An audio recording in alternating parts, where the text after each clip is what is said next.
Good day, everyone. Welcome to the Inverted Orthodoxy Podcast. My name is Blake, and I'm here alongside Kyle and Doug.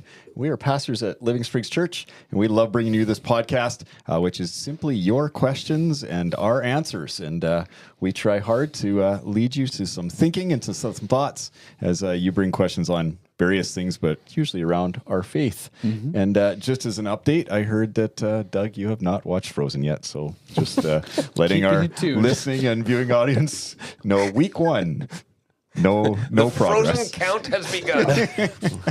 I'm sure there's so many people just on edge coming back now from week after week. Yeah. Has Doug watched Frozen? No. I don't think most people care. I know they don't. I don't think most people care. But Josh McGuff. No, okay. He cares. Turns out that was not accurate. What? I found out who did Interesting. submit the question way off the board. Really? Was shocked they- that was... They're a regular listener. I don't know if I want to throw them out. Okay, that's right. Under the bus, Just, but so for who that it was, one person I was like, that cares. I am really... I would never have guessed. There you go. Never have guessed. I'll look for the update after off air. Perfect. Well, let's jump into our first question of the day then. All right. This says, I'm finding Matthew chapter 23, verses 1 to 4, very troublesome. Why would Jesus tell the people to do what the Pharisees tell them to do just because they sit in Moses' seat? First off, he himself says that he is a cumbersome, heavy load. In other words, that it's not really necessary. So why wouldn't he just tell them to use common sense and do what they need to do instead? Secondly, he would know that soon it would be redundant to offer sacrifices, etc., because he would die on the cross and negate their necessity. So why would he make a point of telling them that they have to do all these cumbersome things their leaders are telling them to do? And what are we supposed to get from this? Only that we should also practice what we preach and not be demanding. I don't get the point of all this. Thank you. And Matthew 23, 1 to 4 says this: the teachers of the law and the Pharisees sit in Moses' seat. So you must be careful to do everything they tell you, but do not do what they do, for they do not practice what they preach. They tie up heavy, cumbersome loads and put them on people's shoulders, but they themselves are not willing to lift a finger to move them. I want to be very careful not to bleed one question into the other for these two sets of things, because there are very different answers, and I'd like to parse them well. So sticking to question one, its first part, why would Jesus tell people to do what the Pharisees tell them to do just because they sit in Moses' seat? I would argue he is not telling them just to do what they say because they're sitting in Moses' seat, but because Jesus himself agrees with Moses. The Pharisees and the teachers of the law are sitting in the authority of carrying on what Moses has said. So some ways that we would speak now, this is an example that would be different, but on the same lines. If somebody would say, I got a letter from the office of the Prime Minister, you would understand that authority comes, not even if it was Joe who sits at the Prime Minister's side, who writes the letter, maybe has even signed it, but if it is titled from the office of the Prime Minister, it comes from the highest authority of our nation. So Jesus, recognizing that these teachers and Pharisees sit in the seat of Moses, they are not speaking on their own authority, but they are speaking under the authority of Moses by what they teach. Jesus' issue does not seem to be with what they are teaching, but how they are doing it. He doesn't seem to take any issue with that. And this is why he then is very clear, you must be careful to do everything that they tell you. But do not do what they do, for they do not practice what they preach. Jesus is frustrated with their hypocrisy, and second, that they would expect somebody else to do something that they are not doing themselves, and they are expecting somebody to do something and also not helping them do so. Jesus does not have issue with the teaching, and that's why he is very specific to say, do everything they tell you. Don't do it in the same way they're doing it. Help one another carry with it. Seek for righteousness. Lift up those who are struggling with it. Don't just demand something that you, one, aren't willing to do and aren't willing to help somebody else carry. Yeah, I think we also have to look at that passage in the context of the end of the chapter before. The end of the chapter before, is Jesus challenging the Pharisees. Chapter 22 is all these interactions between Jesus, between the Pharisees and the Sadducees. It ends with Jesus saying, "What do you think about the Messiah? Whose son is he?" "The son of David," they replied. And then he says to them, "How then is it that David, speaking by the Spirit, calls him Lord?" And so Jesus asks this confounding puzzle to them that stumps them. And then you move into 23. Imagine the listeners being a part of this story. Imagine the readers reading this story in context. It's really easy when you have people who are in this position of authority, and the people who are in the crowd who are watching this exchange are not oblivious to the abuses of power that they see. Correct. In the same way that people in Canadian society aren't oblivious to the abuses of power they see in political offices or in religious offices at a time. So I think it'd be really easy for these people to be like, "Oh, he showed them up. We can just ignore them. Like, clearly Jesus doesn't care about them at all. He's confounded them. We can just chuck them in the garbage." And it to become this, this do what you want, every man does right in his own eyes sort of mentality. So I think you have to look at the warning that Jesus gives to the people is immediately after them viewing him humbling these Pharisees. Yep. And then him reminding them, yes, these guys, they're certainly, I'm not advocating that everything they're doing is right, but there is still this appeal to authority, and there is still this what they are teaching, even if how they're teaching it is wrong. Yeah. What they are teaching, if you will engage with the law, if you will meditate on the law day and night, Psalm 1, Joshua 1, if you will understand the purpose of the law, it will guide you. It will help you. Yeah. And so we have to understand that Jesus is speaking to everyone here in the context, I think, of how we like to take sides and then dismiss everybody who's on the other side. Yeah. And it would have been really easy in this moment for the people listening to be like, we don't have to listen to you anymore. Yeah. Totally. Does that take us into the application of this then? No, I've got another point here because the first off, he himself says it's a really cumbersome and heavy load. In other words, it's not really necessary. I would not at all agree with that statement. Jesus is recognizing to do what Moses asks, not what the scribes and Pharisees ask, is a heavy load. I don't believe, though, that means it shouldn't be done. Mm-hmm. To compare and slight vocationally, our role would be in some ways comparable to that of a scribe or Pharisee, not at all one-to-one. What I hope that we are striving for, and I believe this to be true about the three of us, as well as the rest of our pastors on staff, to follow Jesus is a heavy and cumbersome load at times. It is at times a burden. This is even comparison that Jesus makes. Take my yoke upon you. This is a task. This is a job. It will take effort. Now, he does say my burden is light. It still is a burden to that degree. To follow in the way of Jesus is costly and heavy.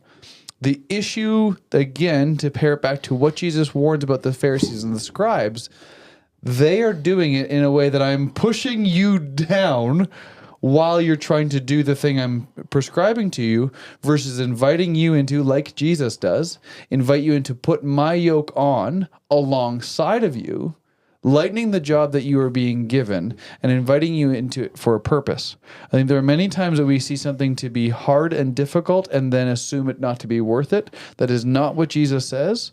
But he is saying, woe to the Pharisees and scribes, or the teachers of the law and the Pharisees, for they're doing something and making it harder than it should be, and they're not doing anything to make it lighter. That doesn't mean following Jesus is not a heavy load in of itself. Parenting is one of the heaviest burdens I carry. I'm sure you guys would agree with that. That does not make it not worth it. And the way that the friendships and churches around me would help me carry that load. Again, I'm reaching for analogies that can help make sense of this. That does not make it not worth it.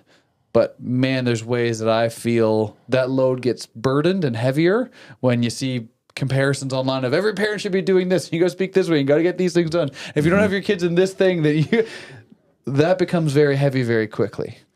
Versus what is most true, it does not lighten that it's not important, but how we do it and how we expect others into it is what Jesus is speaking to here. Yeah, I think also this verse speaks to the reality of the fact that our faith built on the Jewish faith. So in this way, I think there is, like you say, some similarities between what Jesus is speaking in the context of the Pharisees and them putting a heavy load, and pastors and leaders in the church. Yep. That when our faith, what I would aspire to, and what I think the three of us would aspire to, is to lead the people who God has committed to our care in such a way that we equip and that we enable and that we empower by the grace of God, and help them find the grace of God and the Spirit of God, so that this load is easy and the burden is light. Mm-hmm. It doesn't remove it, and it doesn't make it effortless, but it does put us in this place where the grace of God is sustaining me, and I am I'm able to do this in a way that is life-giving. Yep. But I know that there are people in our church. I know that there are people outside our church who have experienced religion and faith being done in a way that it is dumped on you, and it is not equipping and empowering and enabling. Instead, it is controlling, and it is sometimes manipulative, and sometimes toxic, and sometimes unhealthy. Yep. But though the spirit that it is done in is wrong, what is being said still has value. Yep. And so I see that as a warning to current spiritual leaders in the church, as followers of Jesus, to recognize that we don't fall into a Christianized version of what the Pharisees were doing. Mm-hmm. And at the same time, I see this warning to the church and this call to the church that even where the human frailty of pastors shines through and they fail, there is still this not only responsibility that they have to teach, but also in what they teach there's truth and there is help, and the Spirit of God moves by grace through all of our brokenness and through all of our imperfections. And so if you will follow Jesus, and I'm taking this story in Matthew 23 and applying it now forward into the church. So there is a bit of disconnect there. But if we will understand the way of Jesus and endeavor to go the way of Jesus, even as those who are in spiritual leadership over us are imperfect people, that we can find the truth, and God can move to guide us into the truth that will set us free, even through the imperfections of those leaders. Yeah. And so I see that soberingly as a leader, but I also see that as non-leaders, as those who would be followers in the church, this call to go, okay, like I don't want to just chuck things out because of human sinfulness. Yeah. And end up just being like, you know what, none of this matters. Because there is this beautiful ability of the Holy Spirit to redeem all things. And I think that is the invitation that we're all invited into. So what about the redundancy of the offerings and sacrifices? Like, this is going to come to an end soon. How come Jesus is telling them to listen to them now? Well, I think this is a very Gentile way to read Matthew 23. Yeah. Matthew is a gospel that's written predominantly to a Jewish audience. And the Jews, if you read further into the New Testament, they don't throw the law away. No. Yeah. Right? They continue to be Jews. They become Messianic Jews. Yeah. And the context of the offerings and those things continue until the fall of Jerusalem in 70 AD. Right. So we got to understand the audience that Matthew is writing to and the people that Jesus is speaking to, because Jesus is not saying, and this is sometimes I think as Christians we have a hard time understanding in the Jewish context.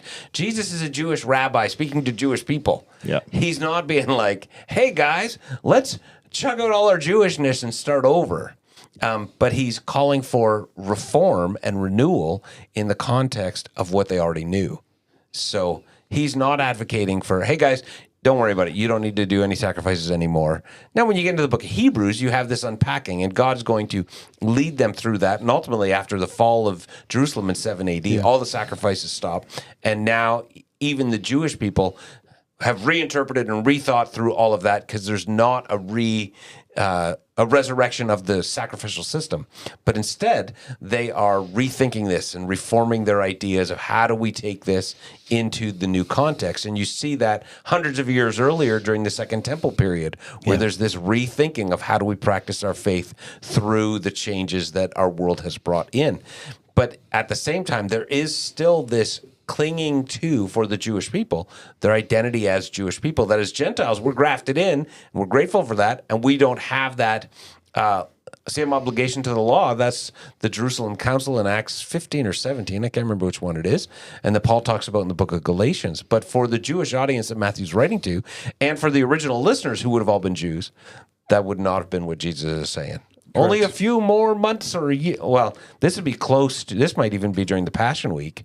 In Matthew 23, because the triumphal entry is pretty early in 20, I want to say 20 or 21 in Matthew. So like it's not like Jesus like, just a few more days of sacrifices, guys, and then surprise.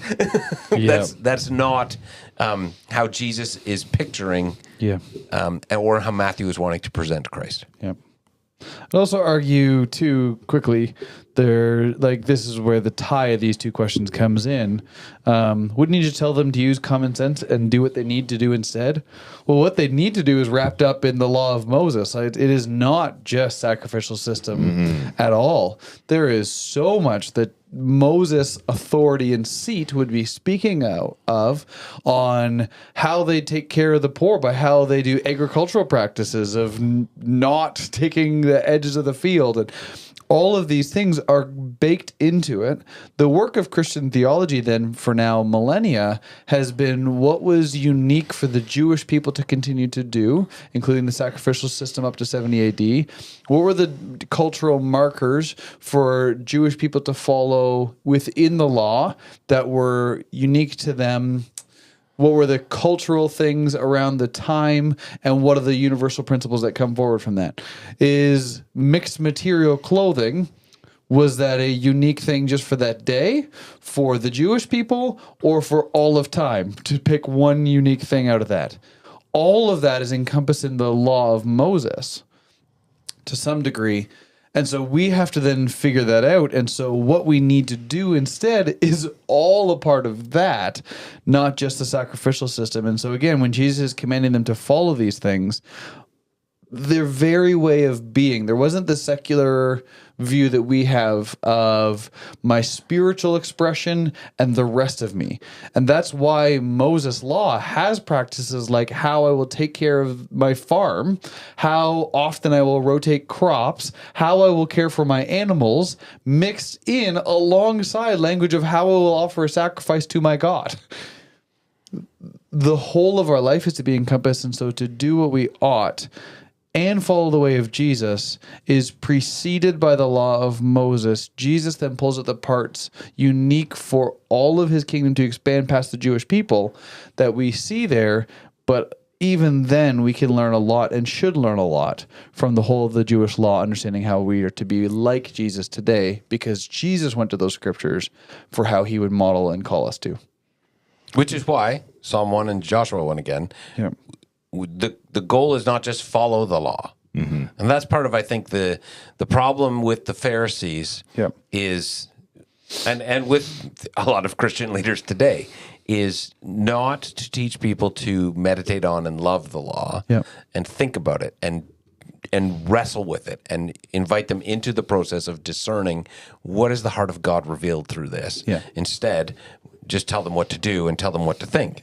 And what the Pharisees were guilty of back then, a lot of pastors are often guilty of now. Yes. I'm starting my sermon this week as we're talking through the last message on what is a disciple. And Blake, you just had grows in wisdom a couple weeks ago, and I'm taking an analogy that I thought could fit there, that I did with to start to do the things, does the things of. We jump to Proverbs. Answer a fool according to his folly. A couple verses later, don't answer a fool according to his folly. The next verse. Exactly. They're back to back. So, which one? We don't know, because the Old Testament we have begun treating as prescriptive. It was never meant to be that. And so the same challenge is to the New Testament and to the Christian. And how we navigate that, you can easily just go throw our hands up in the air and, well, how are we supposed to know what to do anyways, and walk away from the whole thing, which many have done. Or the opposite side of the coin is also many have done is we're going to take it down to the jot and tittle, and we are going to define it as it. We're going to only live by this, and we're going to make sure we get all of our ducks in a row, and we're not going to do anything outside of what's asked of us, and we're not going to do it with a happy attitude, but we did what was expected of us. That'll please God. Yeah, totally. And we're supposed to do what is in the middle. We're supposed to listen to the wisdom and follow those guidelines. We're to wrestle with how we do this. And then that will lead us into all sorts of different practices prescribed for individuals, for groups, for communities, for times, for cultures, and universal principles for Christians alike. How do we know which one? Welcome to the journey of carrying the load of following what Jesus would ask of us, that is found within the gift of God speaking to his people that has been available for all time, and then to be a part individually, in groups, corporately, all of that, to discern what he would ask of us today. There is a piece of this too, just to add to what you guys have said. Doug, you were saying, just obey the rules, like rather than, the heart of it, live it.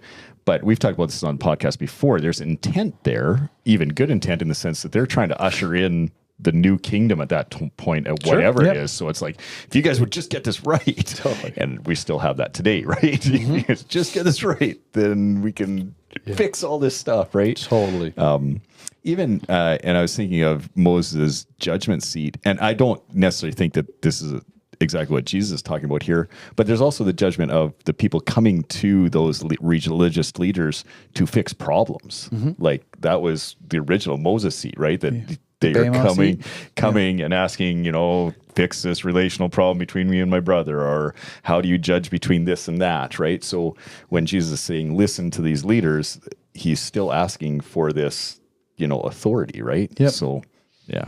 And there's lots of things that I can still quote from people who I look at the fruit of their lives and go, you don't want to end up there. There's some brilliant wisdom behind what they said still, and I still hold on to that. And I think Jesus is addressing the same human problem that's been going on there. Listen to what these guys say. Don't model your lives. Well, the reality is that that's every person, correct? Right? Because none of us is living up to the standard that we know we should. Yeah. Right? True enough. I remember years ago hearing a quote that said, discipleship is less about learning more things and more about closing the gap, or less about closing the gap between what you know and what you don't know, and more about closing the gap between what you know and how you live. Right. That there's always this gap between what we know and we don't know. That's a very real thing. There is another gap between what we know and how we live. Yeah. And we should be endeavoring to close both of those gaps. But if you only have time to focus on one, focus on closing the gap between what you know and how you live, because as you do that, your life will be changed and you will end up learning more things by doing that. Yeah. That's probably good. Really good. All right. Jump into the next question then. Acts chapter 1, verse 18 says, with the payment he received for his wickedness, Judas bought a field. There he fell headlong, his body burst open, and all his intestines spilled out. But the Gospels tell us that Judas hung himself, Matthew 27, verse 5. Can you please help me make sense of the conflicting narratives found in these passages?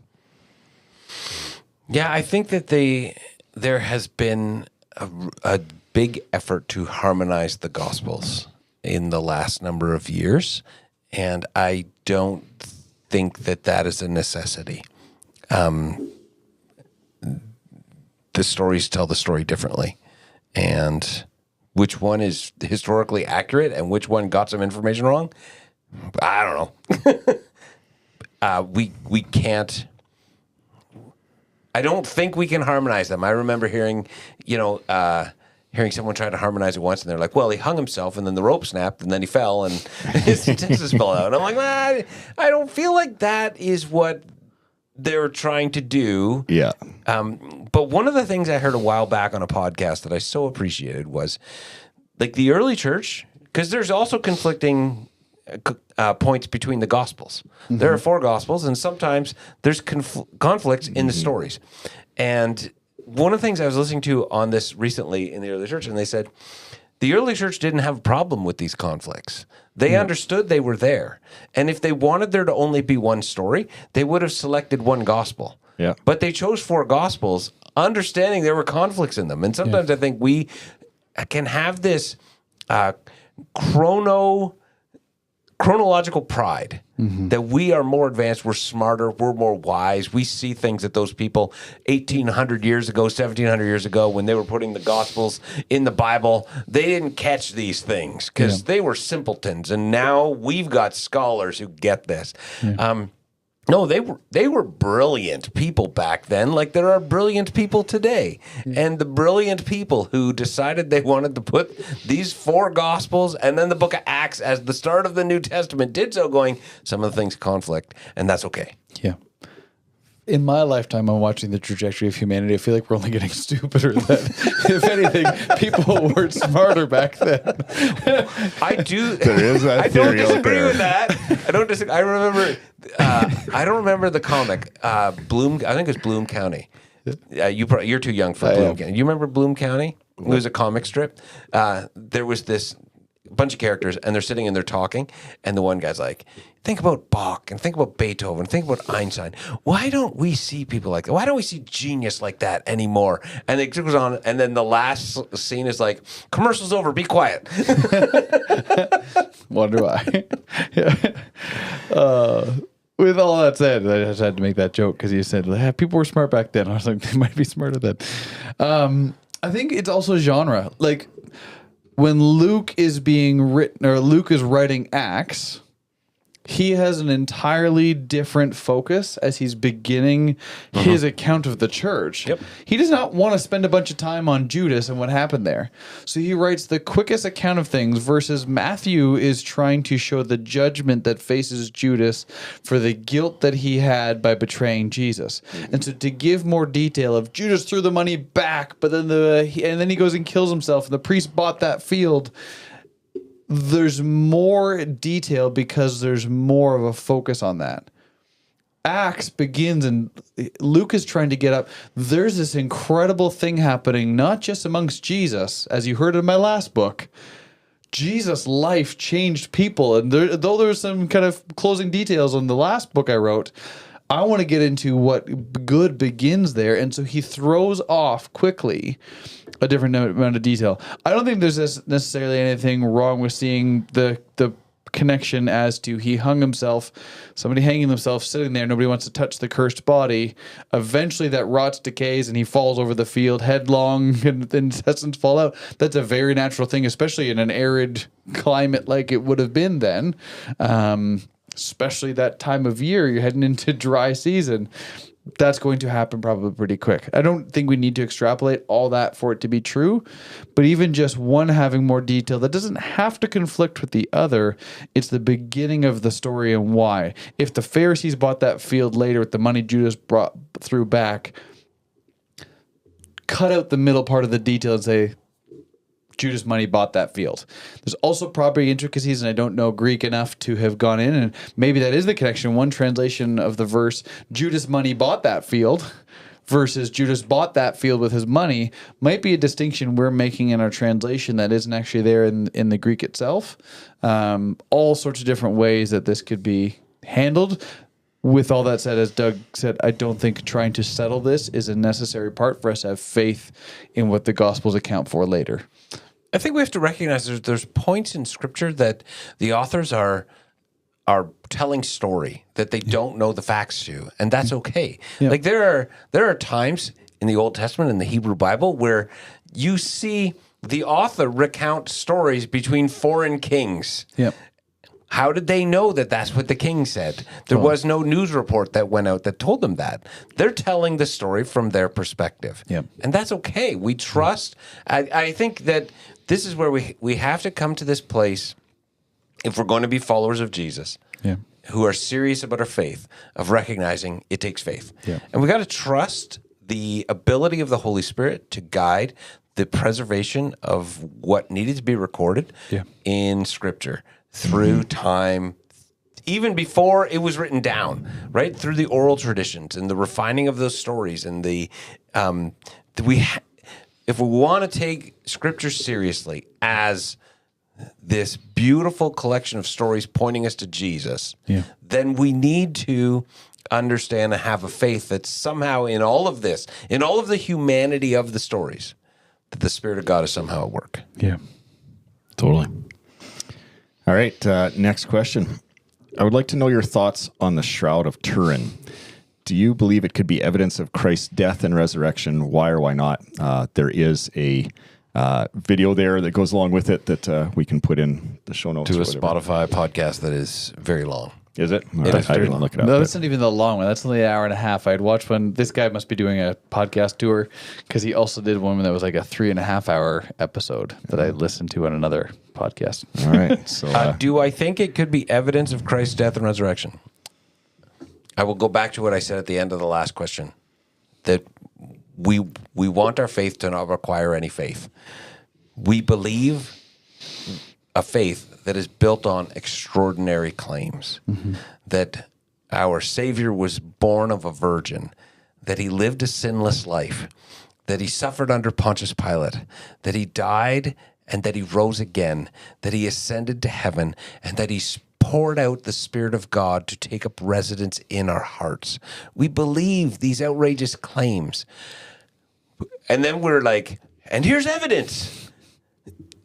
No, like you can accept it as evidence you want. I just go, the call of the Christian life is to live in, I think it's C.S. Lewis, to live in what C.S. Lewis, I believe, called an enchanted world. A world where the miraculous can happen, where the mysterious happens, and where not everything can be explained and not everything can be defined. And our modern world has really rejected all the thoughts of an enchanted world. And we have, over the last 500 years, moved more and more into a disenchanted world. And now you're seeing this shift with postmodernity back into somewhat of an enchanted world where there is this acceptance in culture of mystery and some things that are maybe beyond explanation. And it's funny to me that as we shift culturally back into this opening up to the possibility of enchantment in our world, that Christians are lagging behind. Right. And we're like, no, we finally got disenchanted because we finally figured out how to respond to modernity. We got our flag planted here. We're not moving it. Right. And this is one of those things that I'm like, I think the Shroud of Turin is fascinating.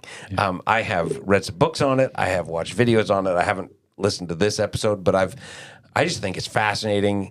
I would go see it if it was ever like on public display again in Turin, Italy. I would absolutely want to go and see it. Not because I think it's some relic that's going to get some relative out of purgatory in a more speedier fashion, but just because I think it'd be neat to go and see it and just partake of this thing that is known all around the world, and the nerd in me would like to go and check it absolutely. out. Well, I will fully agree with you in spirit. I might disagree with you in specifically. I feel like somebody holding on for the Shroud of Turin to be real is a little bit of that enchanted world. Some of the ways I've heard it talked about. I don't disagree with that, but the question is, do you think it's evidence of Christ's death and resurrection? And I think that's where like the mix of what we're hoping for out of evidence, that is what we have to talk about more than there being evidence. So the road to Emmaus. 2 people encounter the resurrected Jesus who seem to be his good friends and don't recognize him for a while.